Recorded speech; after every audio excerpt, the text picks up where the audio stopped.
देवाच्या नावाला धन्यवाद देऊ. आपण वचनामध्ये जाण्या अगोदर आपण आपल्या लेकर बंद करू. आपण प्रार्थना करू.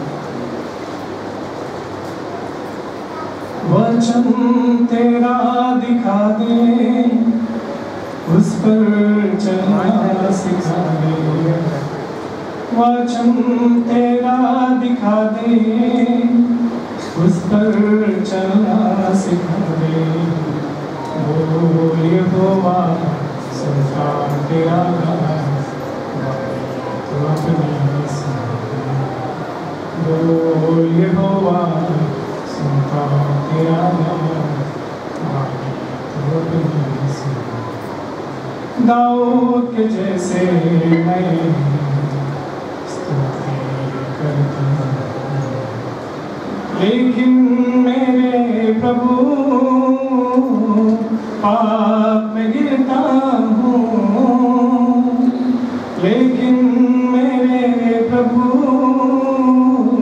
पाप में गिरता हूँ. बोल यहोवा सुनता तेरा गान, वाणी तो अपनी सुन. वाणी तो अपनी सुन. सर्वसमर्थ देव बापा, आकाश आणि पृथ्वीचा निर्माण करते, स्वर्गीय प्रेमळ पित्या, तुझ्या पवित्र नावाला धन्यवाद देतो. तुझी स्तुती आणि तुझा गौरव करतो यासाठी की प्रभू तू आमचा देव, आमचा बाप आहेस. आणि म्हणून प्रभू आज परत एकदा आम्ही जिवंत असे तुम्हाला जिवंत आहोत. तुझं पवित्र मंदिर, पवित्र उपस्थिती, तुझे पवित्र लोक परमेश्वर परत एकदा देऊन परमेश्वर तुझ्या वचनाची सेवा करण्यासाठी प्रभू तुम्हाला थांबवला. तुझा आभार मानतो. बोलणारा मी नाही तर बोलणारा तू आहेस प्रभू. बोलणारी जीभ आणि ऐकणारे कान आणि प्रभू आजचं वचन आणि तुझ्या स्वाधीन आणि अधीन दे. या ठिकाणी बसलेले प्रत्येकाचा ताबा तू घे, माझा ताबा तू घे अशी प्रार्थना कर. ही प्रार्थना आमचा उद्धारक परमेश्वर ख्रिस्त त्याच्याच गोड आणि अति करुणेने परत एकदा परमेश्वराच्या नावाला धन्यवाद देतो तुझ्या समयाबद्दल. की परत एकदा परमेश्वरानं त्याच्या वचनातून सेवा करण्याची संधी दिलेली आहे. आणि त्याचप्रकारे या ठिकाणी जमलेले सर्व देवाचे प्रियजन आपल्या देखील मी परमेश्वराच्या पवित्र नावामध्ये आपल्या सर्वांचं स्वागत करतो. आपलं देखील आम्ही धन्यवाद मानतो. आपल्याला त्याचप्रकारे मी आभार मानतो, विशेष प्रकारचे आभार मानतो मी डी एस सरांचे, आपल्या आदरणीय जे डी एस सर आहेत आपल्या मंडळीचे, त्यांचे देखील मी आभार मानतो. आणि त्याचप्रकारे पास्टर्स कमिटीचे सर्व पदाधिकारी, पास्टर्स कमिटीचे सर्व सदस्य यांचे देखील मनापासून मी आभार मानतो की परत एकदा मला देवाच्या वचनाची सेवा करण्याची आणि वेदी पुढे थांबून वचनातून बोलण्याची संधी मला तुम्ही मिळवून दिली. याबद्दल मी आपले देखील मनापासून आभार मानतो. आणि प्रियानो, देवाच्या नावाला धन्यवाद देतो. प्रियानो, आजच्या मननाकरिता जो निवडण्यात आलेला जो शास्त्रपाठ आहे आपण वाचलेला आहे. आणि प्रियानो, आज देव आपल्याला काय बोलू इच्छित आहे आपण त्याकडे लक्ष देणार आहोत. देवाचं वचन आपल्याला परत एकदा आठवण करून देतं. शास्त्र तुम्हाला आणि मला असं सांगते की ज्या ठिकाणी दोघे आणि तिघे आहेत त्या ठिकाणी मी आहे. आणि निश्चितच परमेश्वर आपल्यामध्ये आहे, परमेश्वरची उपस्थितीमध्ये आपल्यामध्ये आहे. ही प्रार्थना आणि विश्वास आपण करत पुढे वचनामध्ये जाऊ. उपदेशकाचं पुस्तक याचा 5वा अध्याय आणि पहिलं वचन तुम्हाला मला आठवण करून देतं की जितक्यांदा तू देवाच्या पवित्र भवनामध्ये येशील तितक्यांदा तू कसा ये, भीत ये आणि देवाचं वचन ऐकण्यासाठी ये. आणि त्यामुळे ह्या 40 दिवसामध्ये बऱ्याच ठिकाणी आपण प्रार्थनेसाठी गेलेलो आहोत. बरेच वेळा आपण पवित्र मंदिरामध्ये आलेलो आहोत. 40 दिवसाच्या प्रार्थना समयामध्ये भरपूर असे श्रोते, देवाचे दास, देवाच्या दासी, बहिणी सर्वजण देवाच्या पवित्र वचनातून बोललेलं आहे. आणि भरपूर असं तुम्हाला आणि मला जे आत्मिक मानणं आहे, जो आत्मिक अन्न आहे ते तुम्हाला आणि मला भरपूर रीतीनं उपलब्ध करून दिलेलं आहे. याबद्दल मी त्यांचे देखील मनापासून आभार मानतो. प्रियानो, आपण वचनामध्ये जाऊ. वचन ज्या ज्या वेळेस मी खेडोपाडी सेवा करत असतो त्या वेळेस मी श्रोत्यांसाठी एक प्रश्न करतो की वचन ज्यावेळेस वचन असतं तर आपण कसं ऐकावं. वचन ज्यावेळेस आपण वचन ऐकतो तर कसं ऐकलं पाहिजे. तर बरेच लोक वेगवेगळ्या प्रश्न त्याचं उत्तर देतात. पण प्रियानो, आपण वचन कसं ऐकावं. तर प्रियानो, वचन तुम्ही आणि मी ज्या ज्या वेळेस देवाच्या उपस्थितीमध्ये येतो, वचन ऐकतो त्या वेळेस तुम्ही आणि मी वचन 2 कानाने ऐकावं. 2 कानाने ऐकावं. कारण एका रूट पट्टीवर जर 2 ट्रेन येत असतील आमोरासमोर, तर तुम्हाला आणि मला माहित आहे की त्याचं काय होईल. तर एक पटरीवर 2 जर ट्रेन येत असतील तर ते एकमेकांना काय होतील, धडक देतील, त्यांचं ऍक्सिडेंट होईल, त्यांच्या दुर्घटना होतील, है ना. पण त्यामुळे ज्यावेळेस आपण 2 कानाने वचन ऐकतो, ज्यावेळेस या एका कानातून वचन मध्ये जाईल, दुसऱ्या कानातून वचन मध्ये जाईल, आणि ज्यावेळेस ते सेंटर मध्ये येतील त्यावेळेस त्या दोन्हीचं काय होईल, ऍक्सिडेंट होईल, दुर्घटना होईल. आणि ज्यावेळेस तुम्हाला आणि मला माहित आहे, ज्यावेळेस मध्यभागी ज्यावेळेस ऍक्सिडेंट होईल तर एक तर वचन वर जाईल, नाही तर वचन एकतर खाली जाईल. वर गेलं तर ते आपल्या डोक्यामध्ये जाईल, तुम्हाला आणि मला ज्ञान, सद्बुद्धी, विवेक देईल, आणि जर अंतःकरणात जाईल तर काय होईल, देवाचं गौरव होईल. कारण अंतःकरणामध्ये परमेश्वराची वस्ती आहे असं शास्त्र तुम्हाला आणि मला सांगतं. म्हणून प्रियानो, वचन 2 कानाने ऐकावे आणि जगातील गोष्टी मात्र 1 कानाने ऐकावे. एका कानाने ऐकावे आणि दुसऱ्या कानाने सोडून द्यावे. जर जगातल्या गोष्टी 1 कानाने ऐकून दुसऱ्या कानाने सोडून देसाल तर प्रियानो, तुमच्या आणि माझ्या जीवनामध्ये होणाऱ्या ज्या दुर्घटना आहेत त्या टळतील आणि मोठ्या मोठ्या संकटापासून तुम्ही आणि मी वाचलं जाईल. म्हणून देव खूप सुंदर आहे, देव खूप विचारवंत आहे, देव अति महान आहे. म्हणून तुम्हाला आणि मला त्याने 2 कान दिलेले आहेत. आमेन. एका कानाने ऐकणं आणि दुसऱ्या कानाने सोडणं हे जगाच्या गोष्टी आहेत, पण 2 कानाने ऐकणं हे त्याच्या गोष्टी आहेत. म्हणून प्रियानो, देवानं तुम्हाला आणि मला 2 कान दिले, नाही तर 1 कान दिला असता आणि चालला असतं. पण परमेश्वर तसं तुमच्या आणि माझ्यासाठी केलेलं नाही. तर प्रियानो, तुम्हाला आणि मला त्याने 2 कान दिलेले आहेत. म्हणून आज तुम्ही आणि मी देवाचं वचन 2 कानाने ऐकू आणि प्रियानो ते ग्रहण करू आणि त्यानुसार चालण्याचा प्रयत्न करू. प्रियानो, बऱ्याच लोकांचे मतभेद असे आहेत की 40 दिवसचा उपवासाचा मानायचं किंवा न मानायचं. प्रियानो, त्या मतभेदामध्ये आपण न पडता आपण 40 दिवस हे तुम्हाला आणि मला परमेश्वरानं पश्चातापाचे दिलेले आहेत, त्याचा स्वाद घ्यावा. प्रियानो, वर्षाचे 12 महिने 365 दिवस आपण आपल्या परीने जगतो, पण प्रियानो, हे 40 दिवस देव तुम्हाला आणि मला दिलेला आहे, देत असतो, त्याचा स्वाद घेणं आणि पश्चाताप अंतःकरणाने परमेश्वराच्या सानिध्यामध्ये येणं हे खूप महत्त्वाचं आहे. म्हणून आपण याला साजरं करत असताना प्रियानो, आपण याचा अनुभव घेऊ, आपण याचा आशीर्वाद घेऊ आणि आपल्या जीवनाला एक मजबूत, एक विजयशाली बनवून जीवन जगण्याचा प्रयत्न करू. प्रियानो, या ठिकाणी आपण वाचलेलं आहे यशाचं पुस्तक, याचा 43वा अध्याय, आणि प्रियानो 1 ते 5 वचन ह्या ठिकाणी आपण वाचलेलं आहे. देव याकोबाला बोलत आहे. वाचा परत एकदा कोणीतरी. तरी आता हे याकोबा, तुझा उत्पन्न करता आणि हे इस्रायला तुझा निर्माण करता परमेश्वर असे म्हणतो, भिवू नको, कारण मी तुला सोडविले आहे, मी तुला तुझ्या नावाने हाक मारली आहे, तू माझा आहेस. या ठिकाणी परमेश्वर याकोबाला बोलत आहे की भिवू नको, तू माझा आहेस, मी तुला सोडवलेला आहे. आणि प्रियानो, आपण पाहतो की तो बोलत आहे, 3ऱ्या वचनामध्ये तो बोलत आहे की मी तुझा देव आहे. 4थ्या वचनामध्ये तो बोलत आहे तू माझ्या दृष्टीने अनमोल असा आहेस. आणि प्रियानो, तो बोलत आहे की मी तुझ्यावर प्रेम करतो. प्रियानो, ह्या ठिकाणी याकोबाला परमेश्वर बोलत आहे. बऱ्याच अशा गोष्टी परमेश्वर अभिवचन याकोबाला देत आहे. तो बोलत आहे की भिवू नको, मी तुझ्या पाठीशी आहे, तू माझ्या दृष्टीमध्ये अनमोल आहेस. आणि तो बोलत आहे मी तुझा देव आहे, मी तुला प्रेम करतो, असं परमेश्वर याकोबाला बोलत आहे. आणि अशा प्रकारची सनद याकोबाला तो देत आहे. आणि प्रियानो, कधी कधी हे वचन वाचत असताना तुम्हाला आणि मला असा प्रश्न पडलेला असेल किंवा पडत असेल किंवा पडणार असेल की परमेश्वर याकोबाबद्दल असं कसं बोलू शकतो की मी तुझ्यावर प्रेम करतो, मी तुझा देव आहे, तू माझ्यासाठी अनमोल असा आहेस, तू भिवू नको, तू ज्या ठिकाणी जाशील त्या ठिकाणाला मी आशीर्वाद करणार आहे. कारण याकोबाच्या जीवनातील ज्यावेळेस आपण पाहतो त्यावेळेस तुम्हाला आणि मला कळून येतं की याकोबाचं जीवन त्याच्या नावातच काय लिहिलेलं आहे. याकोबाच्या नावातच काय आहे, धोका देणार आहे, है ना.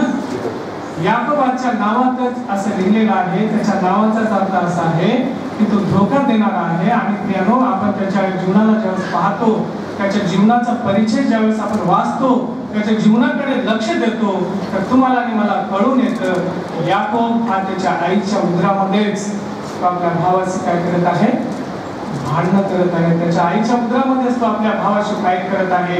आणि प्रियानो, त्याने एक झुंज त्याच्या आईच्या उदरामध्येच त्याने तयार केलेली आहे की आईच्या उदरातून बाहेर येण्यासाठी पहिला कोण जाईल, कोण आईच्या उदरातून बाहेर येईल. याकोब आपल्या आईच्या उदरामध्ये झुंज करत आहे. आणि त्यानं आपण पुढे पाहतो की ज्या वेळेस तो जन्मास आले त्यावेळेस त्याने कितीतरी वेळेस आपल्या आज्ञेचं उल्लंघन केलेलं आहे. त्याने आपल्या बापाला लबाड बोललेला आहे. परमेश्वराचं नाव व्यर्थ घेऊ नको असं तुम्हाला आणि मला, तुमच्या आणि माझ्या पुढे आज्ञा आहे. आणि परमेश्वराचं नाव व्यर्थ घेतलेलं आहे. तुमच्या आणि माझ्या पुढे प्रियानो 10व्या आज्ञामधले एक आज्ञा आहे की चोरी करू नकोस. प्रियानो, याकोबाने आपल्या भावाचा अभिषेक चोरी केलेला आहे. आणि अशा लबाड माणसाला, अशा चोर माणसाला, अशा धोका देणाऱ्या व्यक्तीला परमेश्वर म्हणतो की मी तुला प्रेम करतो, तू माझ्यासाठी अनमोल आहेस, तू भिवू नको, तू ज्या ठिकाणी जाशील त्या ठिकाणाला मी आशीर्वाद करणार आहे. निर्गमनाचं पुस्तक याचा 20 अध्यायाने पहिलं जर वचन वाचलं तर तुम्हाला आणि मला कळून येईल. परमेश्वराचं वचन तुम्हाला आणि मला स्पष्ट सांगतं की परमेश्वराचं नाव व्यर्थ घेऊ नकोस. आणि प्रियानो, ज्यावेळेस आपण उत्पत्तीचं पुस्तक त्याचा 27वा अध्याय आणि 18 वचन ज्यावेळेस वाचतो त्यावेळेस तुम्हाला आणि मला असं दिसून येईल. आपण वाचूया उत्पत्तीचं पुस्तक त्याचा 27वा अध्याय आणि 18 वचन वाचू आपण.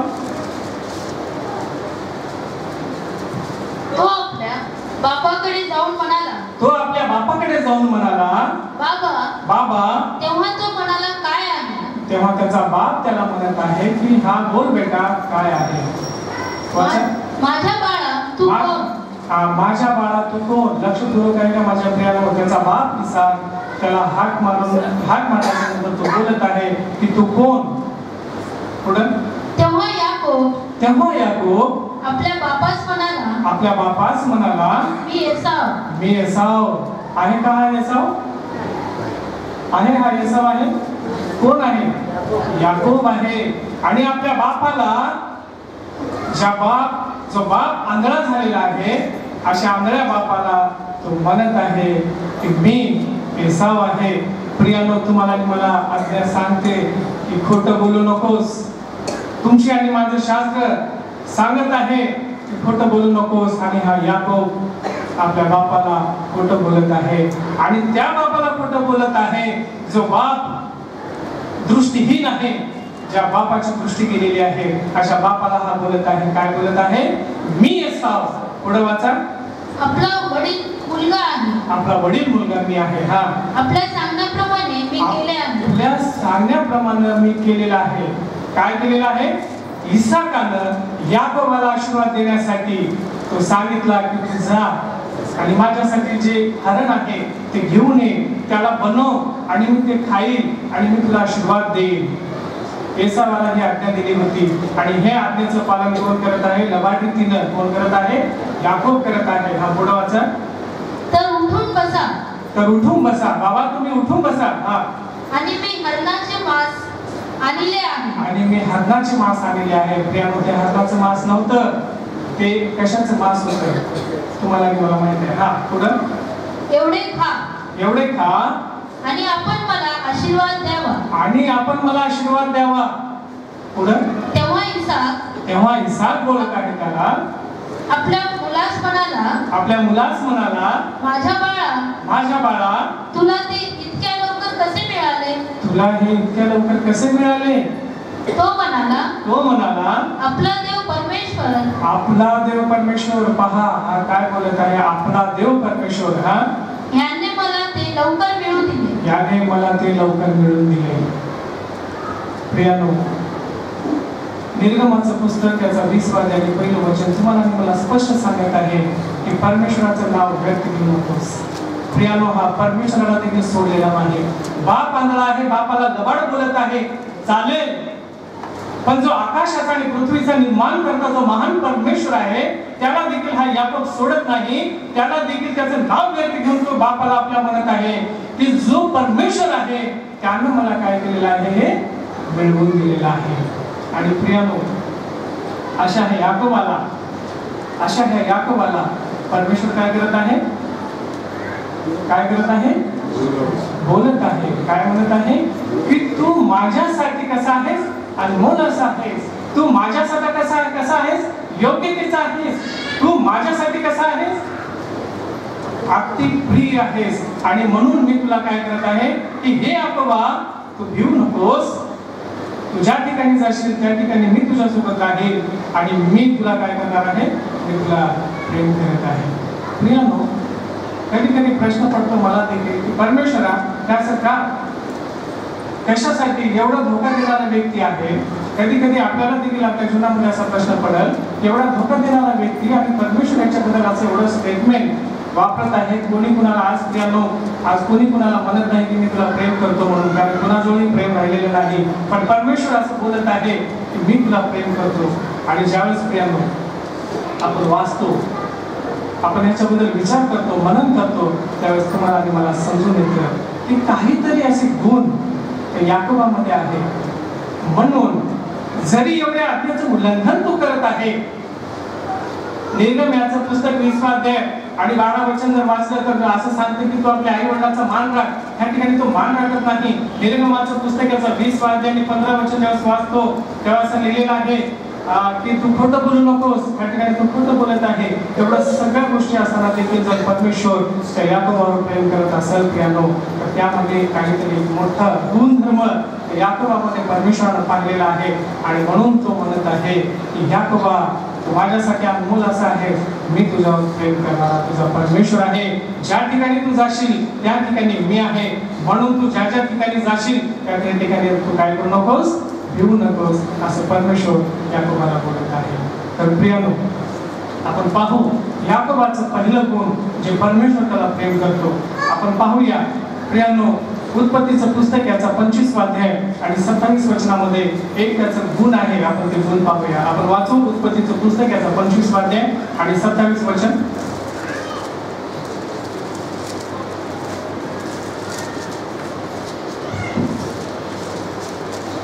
उत्पत्तीचं पुस्तक 25 अध्याय. ते मुलगे मोठे झाले.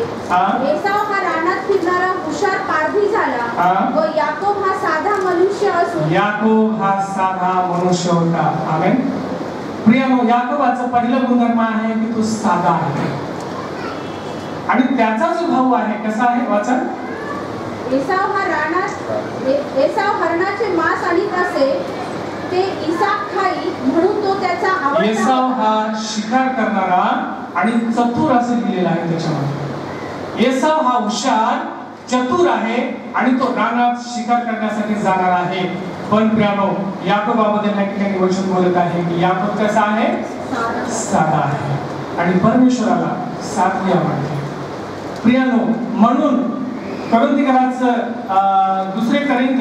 पहिलं करीत त्याचा पहिला अध्याय आणि वचन 27 ते 28 वचनामध्ये परमेश्वराचं बोलत आहे की मी जगातल्या ज्ञानी व्यक्तींना, जगातल्या ताकदवर व्यक्तींना, जगातल्या सगळ्या श्रीमंत व्यक्तींना, जगातल्या सगळ्यात हुशार व्यक्तींना शिक्षण देण्यासाठी किंवा त्यांच्याकडे माझं ज्ञान घेऊन जाण्यासाठी मी कुणाची निवड केलेली आहे? मूर्खाची निवड केलेली आहे. देवाचं वचन तुम्हाला मला सांगत आहे की तुम्हाला आणि मला आपल्या जीवनामध्ये जीवन जगत असताना तुम्हाला आणि मला हुशारकी नाही तर तुम्हाला आणि मला साधेपणाचं जीवन परमेश्वर तुमच्या आणि माझ्याकडून मागत आहे. प्रियानो, तुम्ही आणि मी किती हुशार आहोत की देवापुढे हुशारकी चालत नाही. देवापुढे हुशारकी चालत नाही. त्यामुळे देव तुमच्या आणि माझ्याकडून तुम्हाला आणि मला साधेपणाचं जीवन मागत आहे. आणि याकोबामध्ये हा पहिला गुण आहे की तो कसा आहे? साधा आहे. त्याचं गुण साधा आहे. प्रियानो, आपण तेच वाचू उत्पत्तीचं पुस्तक याचा 25 अध्याय आणि 28 वचन वाचू. त्याचं दुसरं गुण बघू की त्याच्यामध्ये दुसरं गुण कोणता आहे? एसाव हरणाचे मांस आणीत असे, ते हा 25 अध्याय म्हणून तो त्याचा आवडता आणि याकोब रिबेकाचा आवडता होता. एकदा याकोब वरण शिजवीत असता एसाव रानातून थकून भागून आला. तेव्हा तो याकोबास म्हणाला. उत्पत्तीचं पुस्तक याचा 25 अध्याय 28 वचन.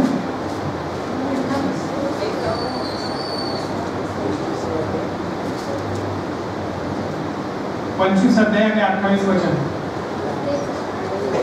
तेच आहे. बरं 25 अध्याय 27 वचन वाचा. ते मुलगे मोठे झाले. एसाव हा रानात फिरणारा हुशार पारधी झाला. व याकोब हा साधा मनुष्य असून तंबूत राहत असे. प्रियानो, याकोबाचं हे दुसरं गुण आहे की तो तंबूमध्ये आहे, तो रानात गेलेला नाही. तंबू म्हणजे काय? प्रियानो, तंबू म्हणजे परमेश्वराचं घर. परमेश्वराचं घर म्हणजे परमेश्वराचं मंदिर आणि परमेश्वराचं मंदिर म्हणजे परमेश्वराची उपस्थिती.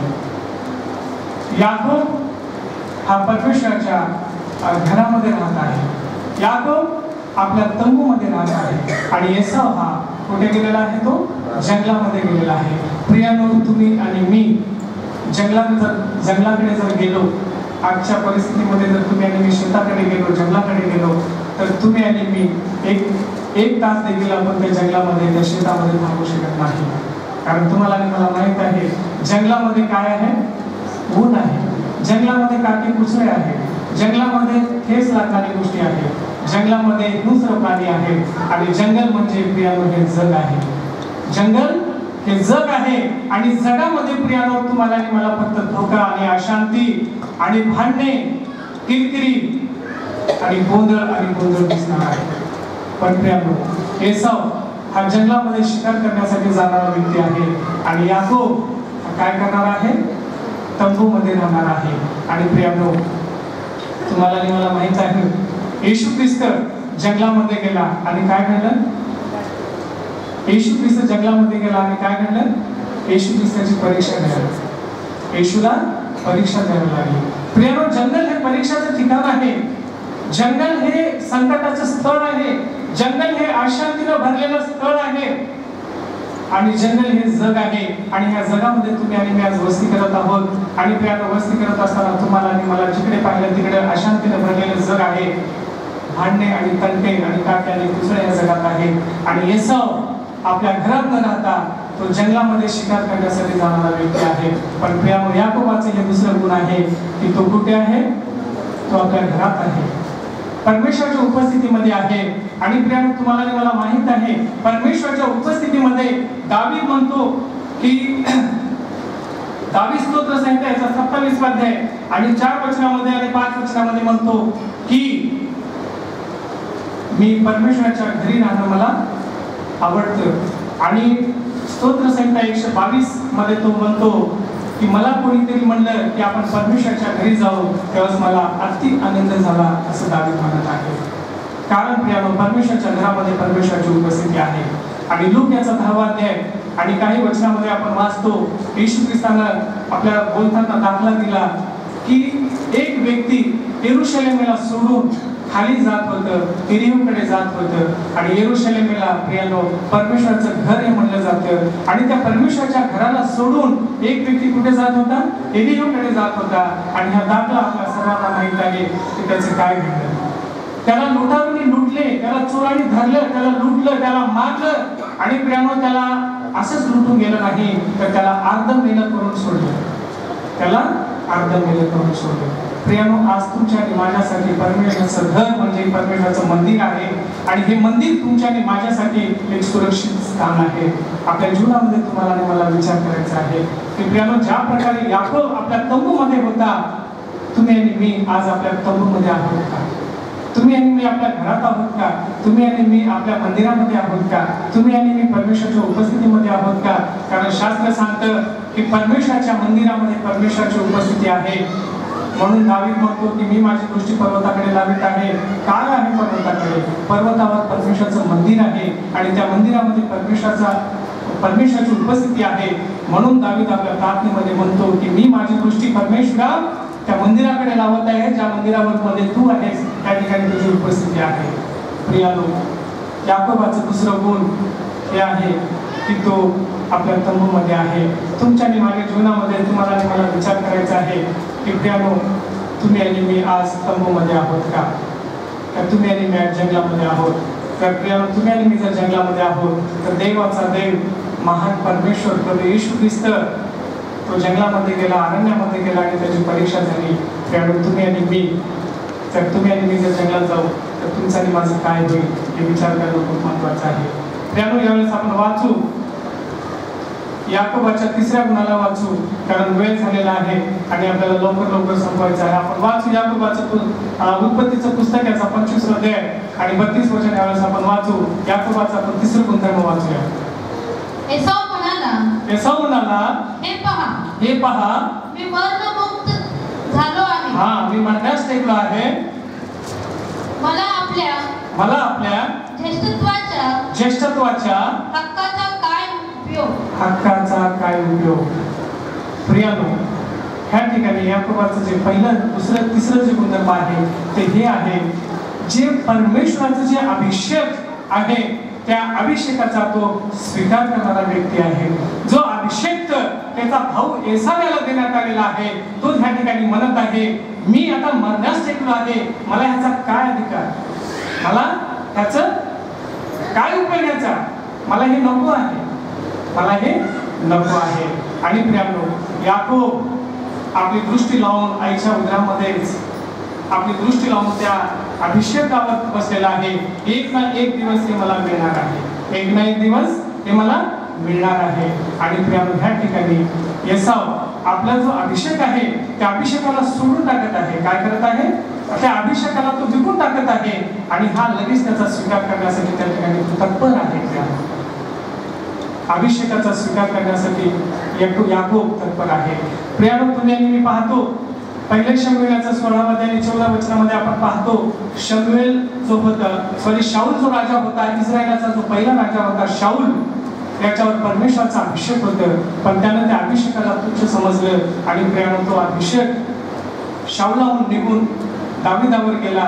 आणि ज्यावेळेस आपण शाऊलाच्या जीवनाकडे पाहतो, अशांतीने याचं जीवन जगलेलं आहे.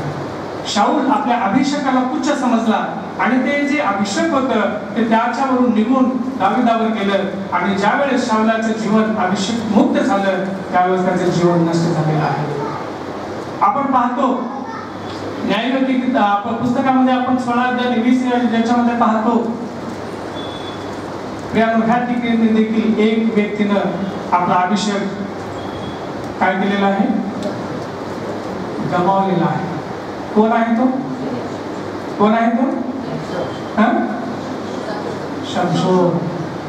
शमशोनाने काय केलेलं आहे? आपलं जे अभिषेक आहे त्याला स्पष्ट बोलण्यात आलेलं होतं की तुझी जी ताकद आहे ते तुझ्या केसात आहे. प्रियानो, त्याने देखील आपले जे अभिषेक आहे ते गमावलेलं आहे आणि मग तो उठला आणि आता जो फलिस्टी लोक होते त्याचा नाश करण्यासाठी तो विचार केला, पण प्रियानो त्यावेळेस त्याचा अभिषेक त्याच्यापासून निघून गेलेला आहे. म्हणून प्रियानो, याकोब आपल्या जीवनामध्ये परमेश्वराचा अभिषेक स्वीकार करण्यासाठी तो तत्पर आहे. तुम्ही आणि मी देवाच्या आशीर्वादासाठी तत्पर आहोत का? हा प्रश्न आपल्याला आहे. आणि प्रियानो, याकोबाचा 4था गुण आपण पाहूया. याकोब उत्पत्तीचं पुस्तक याचा 32 अध्याय आणि 27 वचन आपण यावेळेस वाचूया.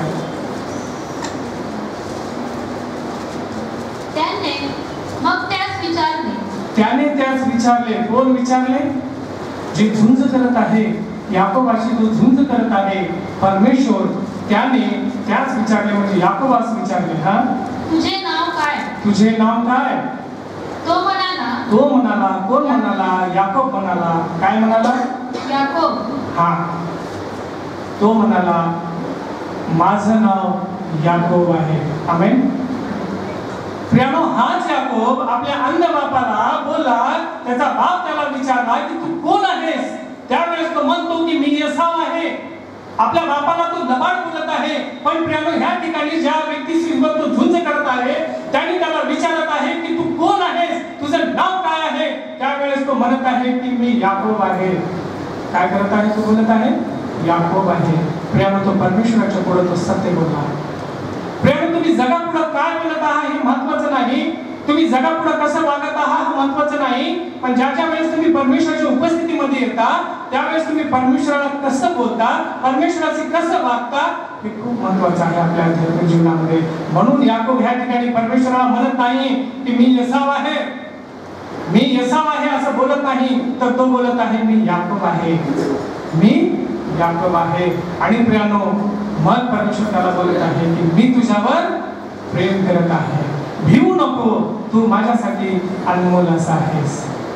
प्रियानो, आपण पहिलं गुण त्याचं पाहिलं की तो साधा आहे, दुसरं गुण त्याचं पाहिलं की तो घरात आहे. आणि प्रियानो, तो घरात राहून ज्यावेळेस एसाव जंगलामधून तो थकून भागून आला, आपल्या ज्येष्ठत्वाचा अधिकार त्याने ज्यावेळेस विकण्याचा प्रयत्न केला, त्यावेळेस त्याने त्याला डाळ आणि भाकर दिलेला आहे. आणि तुम्हाला माहित आहे, घरात राहणाऱ्या व्यक्तीकडे काय आहे? भाकर आहे. काय आहे? घरात राहणाऱ्या व्यक्तीकडे काय आहे? भाकर आहे. आणि भाकर कोण आहे? येशू ख्रिस्त आहे. भाकर येशू ख्रिस्त आहे. प्रियानो, जर तुम्ही आणि मी जर घरात राहू तर तुमच्या आणि माझ्याकडे भाकर होणार आहे. आणि तुम्ही आणि मी जर घर सोडून जर जाऊ, परमेश्वराचं मंदिर जर सोडून जाऊ, परमेश्वराची उपस्थिती जर सोडून जाऊ, तर तुमच्या आणि माझ्याकडे भाकर राहणार नाही. तुम्ही आणि मी भाकरीसाठी इकडे तिकडे भटकणार, येसावासारखं भटकणार, आणि आपला आशीर्वाद आपण विकत देऊन तुम्ही आणि मी येशू ख्रिस्ताला येशू ख्रिस्ताला विकत घेण्याचा प्रयत्न करणार. पण प्रियानो, तो तुम्हाला आणि मला मिळणार नाही, तुम्हाला आणि मला तो मिळणार नाही. म्हणून प्रियानो, तो घरात आहे, त्याच्याकडे भाकर आहे, म्हणजे त्याच्याकडे येशू ख्रिस्त आहे. आणि प्रियानो, आपल्याकडे देखील येशू ख्रिस्त आहे, जर तुम्ही आणि मी त्याच्या घरात आहोत तर. तिसरं गुण आपण पाहत आहोत की त्यानं अभिषेकाचा स्वीकार केलेला आहे. आणि चौथं गुण त्याचं पाहत आहोत की तो परमेश्वराला आणि परमेश्वराला कसं बोलत आहे? खरं ते बोलत आहे. प्रेमा, आपण जगामध्ये भरपूर अशा लोकांना लबाड बोलतो, भरपूर अशा लोकांना फसवतो, भरपूर अशा लोकांशी झुंज खेळतो, लवाडी करतो, लुबाडतो, सगळं काही करतो. पण प्रेमा, परमेश्वराच्या उपस्थितीमध्ये आला असता तुम्ही आणि मी कसं वागतो हे खूप महत्वाचं आहे. आणि प्रेमा, याकोबाच्या ह्या 4 गुणधर्मामुळे याकोबाला परमेश्वर म्हणतो की मी तुझ्यापासून एक राष्ट्र तयार करणार आहे, मी तुझ्यापासून राष्ट्र तयार करणार आहे, आणि तुझ्यापासून, तुझ्या कुळापासून समस्त पृथ्वीला, समस्त जगाला, जगातील प्रत्येक जाती धर्माला मी काय करणार आहे? आशीर्वादित करणार आहे, आशीर्वादित करणार आहे. आज देव तुम्हाला आणि मला हेच बोलत आहे की तुम्ही आणि मी देवाला लबाड बोलणारे आहोत का? देवाला फसवणारे आहोत का? आपण आपल्या अभिषेकाला गमावणारे आहोत का?